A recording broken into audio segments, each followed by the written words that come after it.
You have an individual responsibility to yourself, but you have a societal responsibility.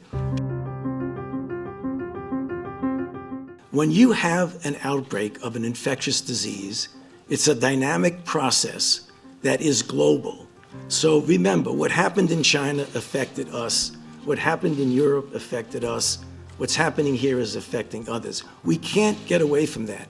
It's interconnected. So therefore, if we are an interconnected society, we've got to look at the fact of what our role is in trying to put an end to this. Because everybody wants to end it, everybody wants to get back to normal, and everybody wants the economy to recover.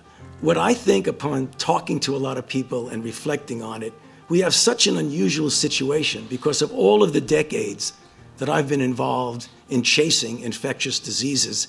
I've never seen anything that is so protean in its ability to make people sick or not.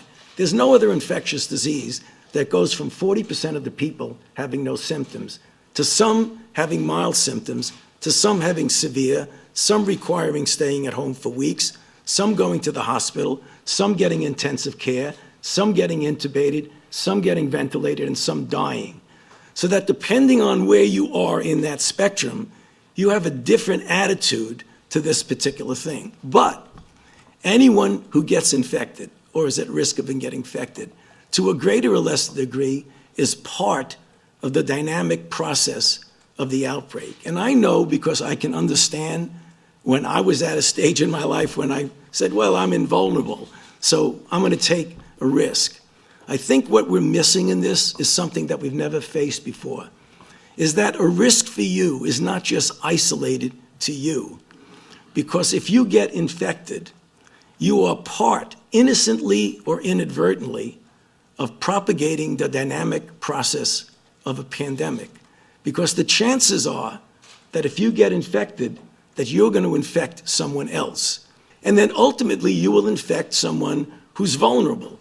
Now that may be somebody's grandmother, grandfather, uncle who's on chemotherapy, aunt who's on radiation or chemotherapy, or a child who has leukemia.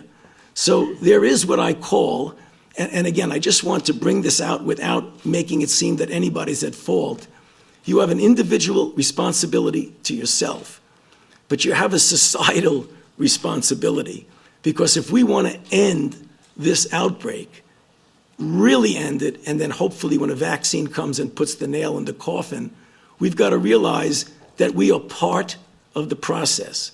So when the vice president went back, pulling back a couple of months ago, when we showed about the guidelines to safely reopen the country, we've got to make sure we drop back a few yards and think about that this is part of a process that we can be either part of the solution or part of the problem.